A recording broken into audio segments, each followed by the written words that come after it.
So up next, I'm delighted to introduce Chris Sav, who's a featured illustrator and writer for Calm, Campaign Against Living Miserably, and the creator of the Disappointman series.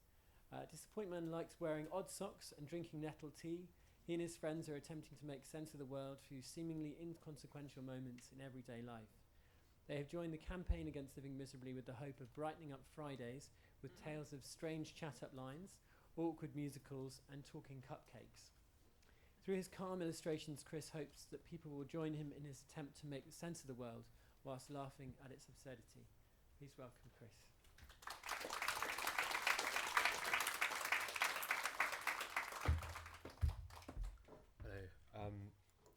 Hello. 4 years ago, I was unemployed and feeling quite useless, and I came across this pair of nautical themed pants in a chest of drawers, and I like to think that that's led me here today. But I'll come back to that in a bit. Around the same time, I came across Calm. They're a male suicide prevention charity, and they offer support to men through their helpline and website. And it was their website that kind of called out to me, kind of using culture like art and music to kind of deal with issues.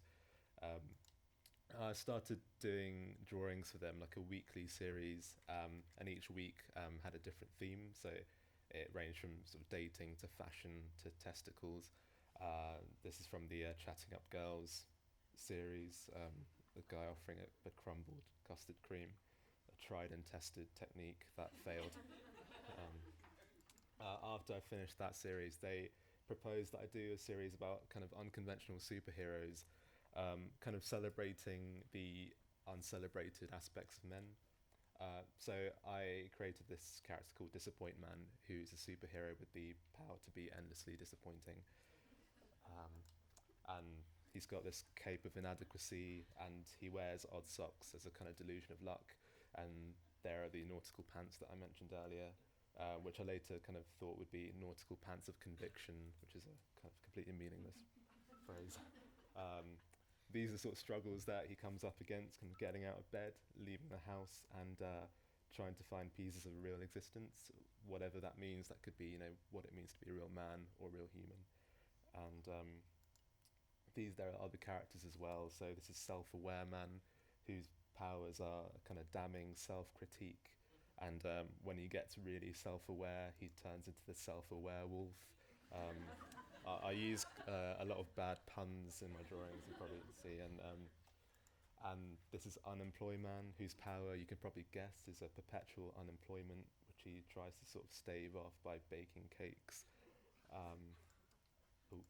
That's a Broadway Boy who kind of believes that his life is like a big Broadway musical, and he has kind of jazz hands powers. And so the comics kind of follow their adventures, and they kind of go, so in this one, they attempt to go on a lad's night out. But they don't really know what a lad's night out entails, or what a lad is. So they before they go out, they're kind of trying to research, but then they kind of start reading kind of German philosophy to try and find out. And there's a quote, a made-up quote from Martin Heidegger about how to be an authentic lad, one must only drink beer. And they bring their own kind of like gadgets, like these indifference canisters that they spray on themselves in order to look like they don't care. And you can see that their lad meter's kind of going up there. This is the 0-hour contract mail, where they kind of don't really know what to do, so they end up just kind of going out and buying a spanner because they feel that they should, to authenticate their masculinity, and then they just end up sort of standing in the middle of the room, not knowing what to do. And that's kind of basically autobiographical. I did that. A lot of my work kind of references popular culture. I think it's a good way to kind of deal with issues and to kind of undermine certain things. This is obviously a reference to 50 Shades of Grey. I think for me anyway, I'm kind of applying for jobs, filling out application forms. It's kind of like a sadomasochistic act. And this is a result of kind of applying for jobs while watching, sort of binge watching The Walking Dead. And you kind of, write cover letters and you send off like It's meaningless phrases like I'm reliable and I'm willing to learn and stuff. You sort of end up feeling like a kind of like a job applicant zombie, and then that's where the idea came from. And this is a kind of like an X Factor style thing where contestants go up and they perform their cover letter to a panel of judges, one of which was Joe Swash for some inexplicable reason. And then they end up kind of on ultimate fail compilations. And this is around the time where Dapper Laughs is quite a contentious subject, so I wanted to Disappointman to be this antithesis of that. And so for a week he was called Bants Man with a Z, and he kind of used Dapper Laughs kind of catchphrases, but kind of subverting them to talk about, kind of analysis of Virginia Woolf or something. And this is a kind of take on the pickup artist, kind of dating tips and, trying to get into women's minds by subtly placing a sourdough bread roll on the table to sort of subconsciously let them know that you have the power to be a breadwinner. That also hasn't worked.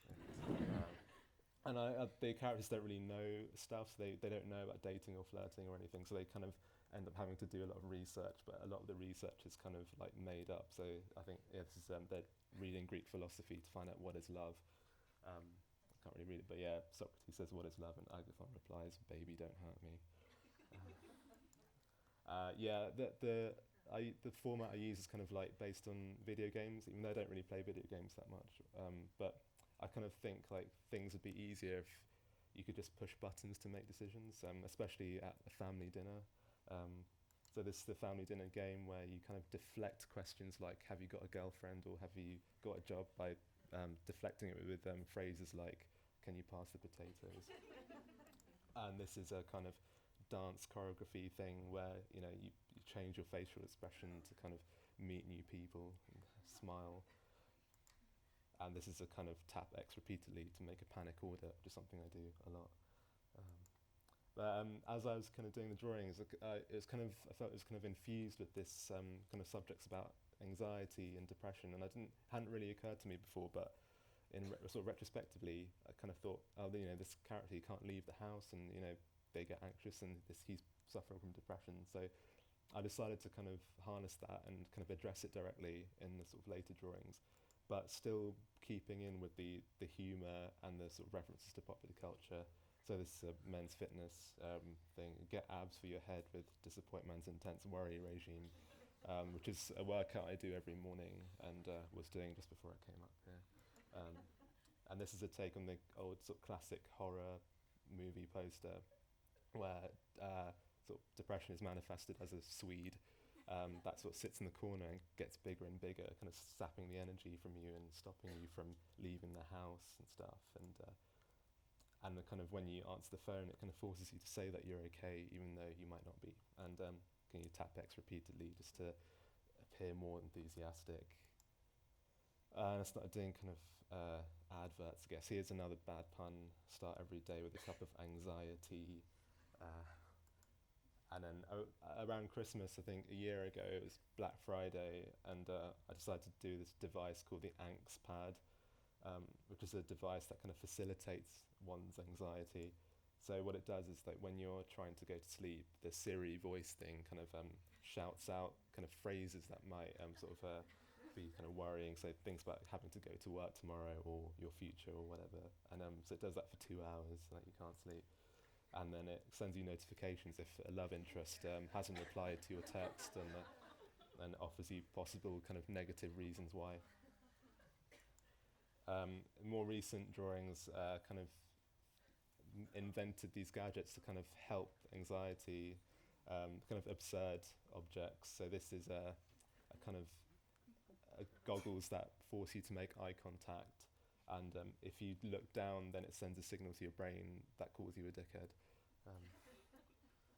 And this is a sort of megaphone that helps aid you throughout sort of group conversations, and at the same time you have to gargle Pepto-Bismol to help with the nausea. And here it's a little tip: if you wear really tight pants, it provides a sense of urgency, makes you appear more gregarious. So yeah, I've tried that one. It works. This is from an episode where a self-aware man is in a group conversation at a pub, and it's one of those things where you kind of trying to tune into all the various conversations around you, but you're not really part of those conversations, so you end up just sitting there pretending to be on your phone and sort of swiping and pretending to write stuff. So this is an app that was created called the Alienation app, and you get these kind of fun activities where you kind of swipe to increase ennui levels and can hit squares to pretend that you're writing a sort of very important document. I kind of, as I was kind of doing the drawings, I guess it's kind of like, you could call it a twist maybe, but kind of turned out that maybe Disappointman wasn't actually disappointing, but it was more the expectations that were thrust upon him and the others that is the sort of disappointing thing. And so I guess all they can really do is kind of keep kind of undermining those expectations with these absurd objects and gadgets and adventures, and kind of support each other through their respective struggles. And I'm just going to end with this. This is a kind of meta slide, which is Disappointman doing this presentation, but about his pants. And so hopefully my presentation wasn't as inane as that would have been. So yeah, thank you.